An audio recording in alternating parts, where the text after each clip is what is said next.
Let's look at the conferences because, Brad, I'm sure you've investigated this a little deeper than I have, but I have run the numbers in terms of, okay, out of conference wins and losses against everybody, against ranked teams, against the rest of the Power Five. I'm not coming up with a delineation of these conferences.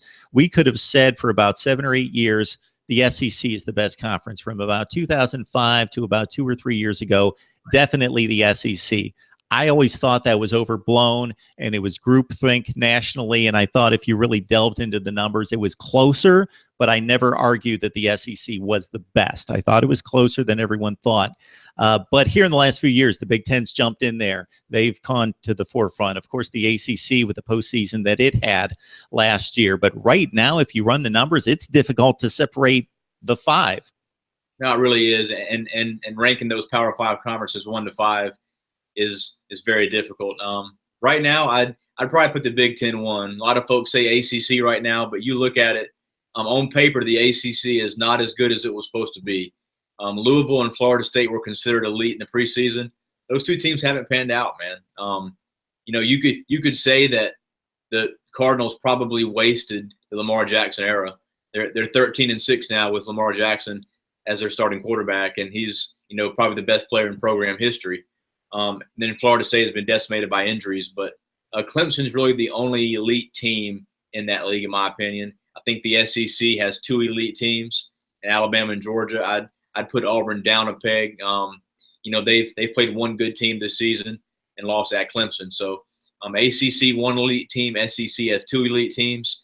Big Ten, I'd probably go 3 elite teams. I still think Ohio State is in that elite realm. That loss to Oklahoma is not as good as far as comparing conferences. That's a bad loss for the Buckeyes at home. But Big Ten, I think from top to bottom, you look at some of the bottom teams in the Big Ten, they're pretty bad. But start the SEC, ACC. Had someone tell me this morning the ACC was better than the SEC this season. On paper, yes, but the SEC's 5-1 right now against the SEC. Tennessee beat Georgia Tech. Tennessee's bad. South Carolina beat NC State. South Carolina's not very good. So that right there just shows you Georgia won at Notre Dame, and whether you count the Irish ACC team or not, that's another win there. So Clemson's win over Auburn right now is the only big barometer win for that league. Yeah, when you compare the SEC and the ACC, and they probably play more than any other conferences because you look at that last final weekend with the 4 rivalry games, Georgia, Georgia Tech, Florida, Florida State, etc.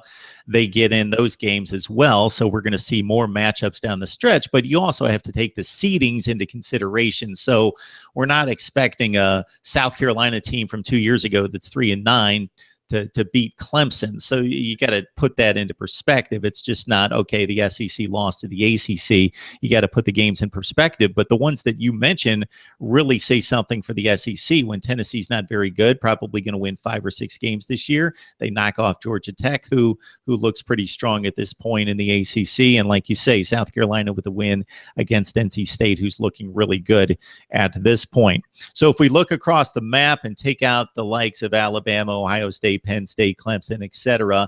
And I'm not expecting you to say, hey, Wake Forest is 4-1. They're going to run the table, go 11-1 and make the playoff. It could happen, but it, of course, it isn't. Who would you say is your favorite sleeper out there that may be a bit under the radar? So there's a few sleepers that probably won't make the college football playoff, but they got a great shot in New Year's Six Bowls. Obviously, USF still unbeaten under Charlie Strong. We knew that coming in. As far as the unbeatens goes, they probably have passed the eye test the least. Haven't had many convincing games, but still unbeaten. San Diego State out west, another unbeaten team with Rashad Penny.